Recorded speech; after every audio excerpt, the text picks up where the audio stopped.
Innal hamdalillah nahmaduhu wa nasta'inuhu wa nastaghfiruh wa na'udzu billahi min syururi anfusina wa min sayyiati a'malina. May yahdihillahu fala mudhillalah wa may yudlilhu fala hadiyalah.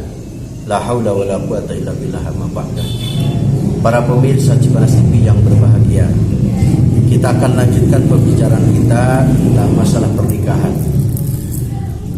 Pada zaman jahiliyah sebelum Nabi dilahirkan, itu pernikahan berkembang hanya pernikahan secara ala jahiliyah. Pada zaman jahiliyah ada yang disebut nikahul istibdo. Artinya pernikahan dalam rangka mencari bibit unggul. Pada saat itu seorang suami yang mempunyai istri ingin punya keturunan dari bibit-bibit unggul. Artinya turunan seorang pejabat, seorang tokoh. Maka istrinya dihantarkanlah kepada seorang tokoh, baik itu tokoh pemerintahan atau tokoh agama, dihantarkanlah kepada beliau, kepada tokoh tersebut untuk minta ditiduri, untuk minta disetubuhi sampai istrinya itu hamil. Setelah hamil dikasih tahulah suaminya bahwa istrinya sudah hamil. Maka suaminya berbahagia sampai berpesta karena dia akan menyambut kelahiran seorang anak turunan dari tokoh, dari seorang yang berpengaruh pada saat itu. Itulah salah satu pernikahan pada alam jahiliyah disebut nikahul istibdo dalam rangka mencari bibit unggul.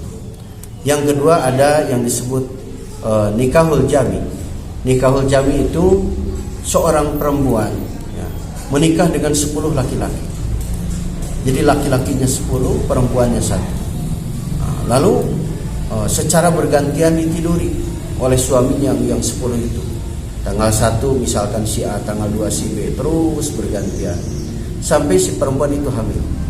Ketika hamil, maka ditungguilah oleh suami yang 10 orang itu. Begitu lahir nanti bayinya mirip siapa. Lalu si ibunya atau istrinya tersebut menentukan kepada salah seorang laki-laki yang ditunjuk, engkaulah bapak dari anak ini. Maka dialah yang bertanggung jawab atas kebutuhan si bayi tersebut. Itu yang disebut nikahul jami. Seorang perempuannya 1 nikah dengan 10 orang laki-laki. Kemudian yang ketiga nikahul badali. Kalau nikahul badali, seorang suami punya istri, lalu dia punya teman, temannya juga punya istri. Nah istri temannya dengan istri dia ditukar. Artinya tukar pakai. Dengan perjanjian 1 minggu atau 1 bulan, istri si A dibawa oleh si B, istri si B dibawa oleh si A. Kemudian ditiduri. Nah, begitulah yang disebut nikahul badali. Jadi tukar pakai. Nah, istri si A dengan dipakai oleh si B, istri si B dipakai oleh si A. Kemudian ada yang disebut nikah husigor. Nikah husigor itu seorang bapak punya anak gadis umur 18, 19 misalkan. Dia juga punya teman, punya anak gadis juga sekitar umuran 18, 19 tahun. Maka anaknya ditukarkan dengan anak temannya, lalu ditiduri oleh bapaknya masing-masing. Itu yang disebut nikah husigor. Kemudian masih ada pernikahan-pernikahan lain ala jahiliyah. Yang jelas pernikahan pada saat itu yang menjadi korban adalah si perempuan, menjadi subjeknya, menjadi pemuas nafsu, pemuas birahi kaum laki-laki. Dan tentunya ini sangat tidak baik dan memang ini pernikahan ala jahiliyah. Maka ketika Nabi Muhammad SAW lahir, beliau bertugas menjadi Rasul Allah, membawa risalah Allah, maka diubahlah, diperbaikilah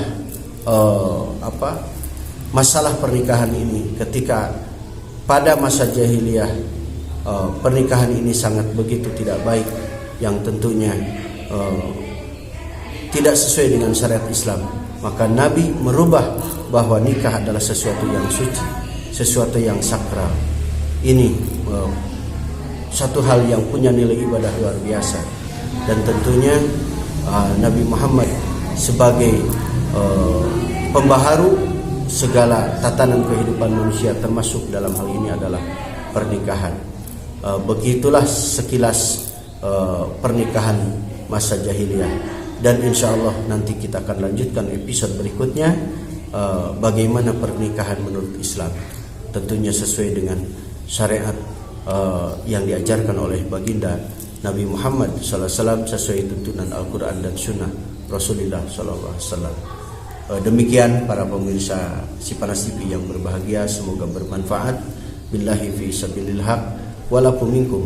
Wassalamualaikum warahmatullahi wabarakatuh.